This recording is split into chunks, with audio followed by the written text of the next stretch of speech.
brother? Mainstream media? Government cover-ups? You want answers? Well, so does he.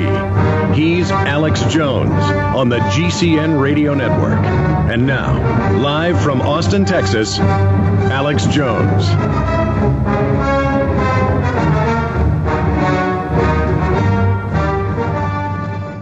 Tommy, why don't you tell us about the new project? Obviously, we've seen you in American Drug War, very powerful in that, you know, along with Freeway Ricky Ross and others. Just an excellent film by Kevin Booth. But what's this other project? Well, a.k.a. Tommy Chong is the film that was made by Josh Gilbert about me, my trials and tribulations going into prison. Mm-hmm. It shows me before, during, and after the prison thing.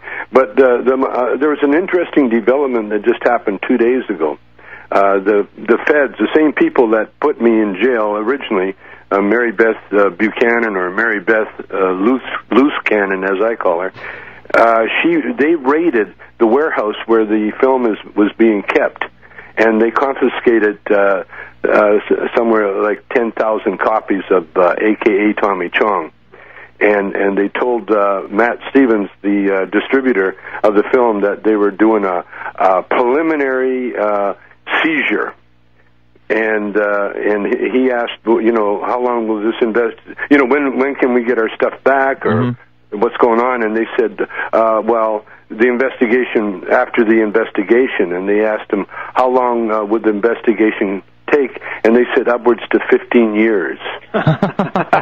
So it doesn't look like they're getting those 10,000 copies back. Did they give a reason why they did that, or? No, because it's a preliminary seizure, so they can't really tell you why they're seizing our property.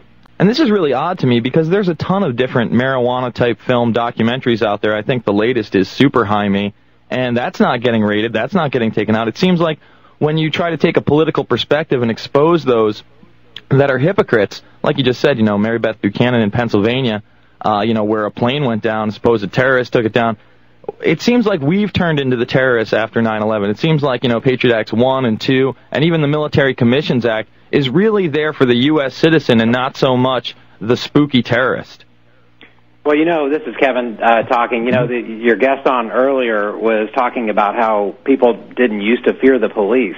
Mm-hmm. You know, I would say that the last 37 or so years of the drug war have been a perfect way to change how everyone views police, and the drug war is a perfect way of making everybody so we fear the police now. It's changed the game while also dumbing down America. And, you know, what other better boogeymen are there that can never be defeated but drugs and terror?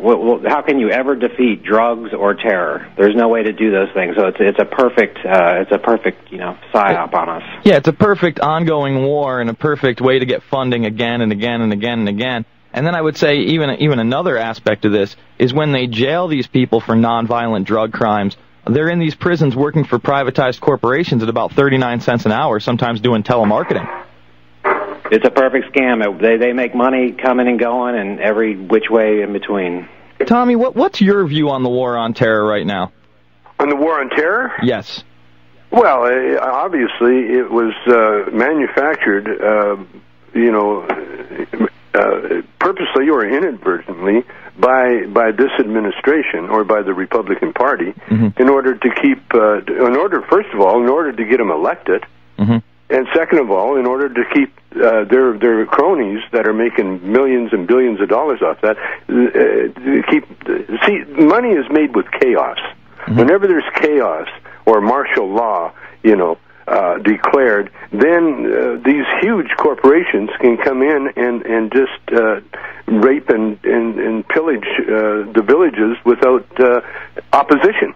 In fact, they do it under the guise of trying to create law and order. Like they try to create peace in Iraq. So it gives you an idea, and like Matt said, or the other Kevin said, this is the perfect way to keep the criminals in action. It's rats in the pantry is what I call it. And so I feel What I learned in prison is that the universe is perfect. And for every action, there's a reaction. It's called karma, whatever you want to call it. And so what we're going to witness here, what we witnessed with the George Bush, time in office, we saw how the universe just played with them, with Katrina, with the war, with, all these, with Dick Cheney shooting his friend in the face with a shotgun.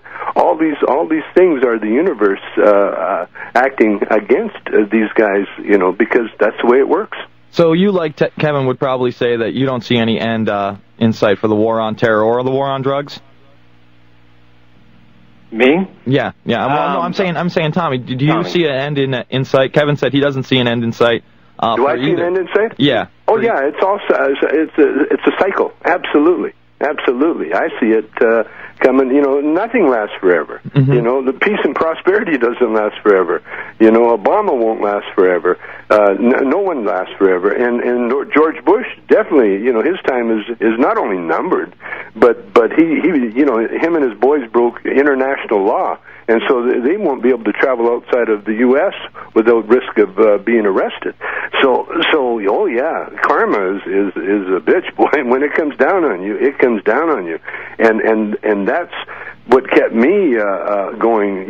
While I was in jail, I just used that time, to write a book and to become an activist and to let travel around the country and to show people like Mary Beth Buchanan, her actions, it's done secretively, but I'm going to be on every major talk show, just talking about it until I embarrass the government so much that they're just going to have to knuckle under and give up this stupid attitude they have. Go to DEA.gov and buy your copy today. Well, Kevin, there's a ton of extras on your American Drug War film. One of them is a Tommy Chong extra. One of them's an Alex Jones extra. I think there's even an extra on Joe Arpaio, the sheriff out there as well. Yes, definitely. Yeah.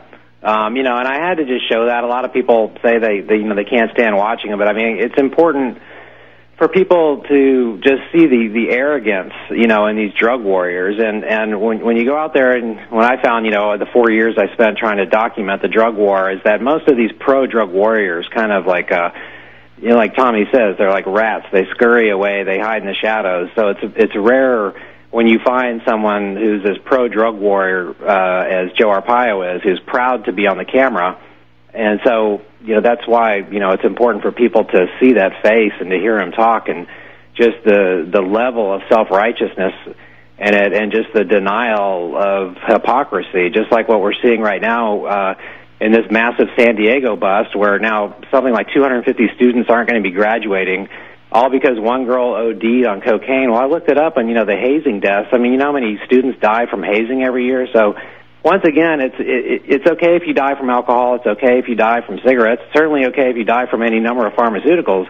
But when someone dies from illegal drugs, like, oh my God, it's time to just start throwing everybody in prison. Yeah, and throwing them in prison to someone like Arpaio, who wants to dress them up in a pink prison jumpsuit, and I think it says something like, I was a drug addict on it, put on a chain gang, really dehumanizes his prisoners, at least from what I've seen. That's all over the place. They did that in the prison. This is Tommy Chong. I was at, dehumanizing people. They had a transvestite that still had her penis, but she had breasts, and so she was like an oddity and ugly as sin, by the way.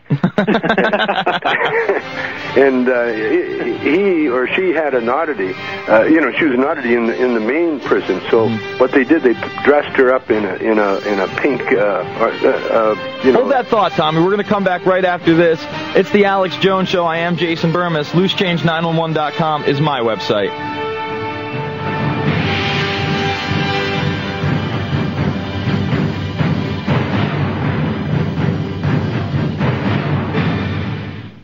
We're talking to Tommy Chong right now, and before we get back to the prison and dehumanization, Tommy, you mentioned how these people like to create order out of chaos, and I just have to ask you, because a lot of people have talked about this on this program, what's your view on 9/11? We've had people like Willie Nelson, Jesse Ventura, senators, congressmen come on and doubt the official version. Do you doubt the official version of 9/11, Tommy? Oh, absolutely, absolutely. There are so many horror stories about 9/11 that have been kept quiet. That I mean, it'll be like the Kennedy assassination. Years later, we'll find out the truth. Mm-hmm. Absolutely. Well, what do you think some of the biggest inconsistencies in the official version are?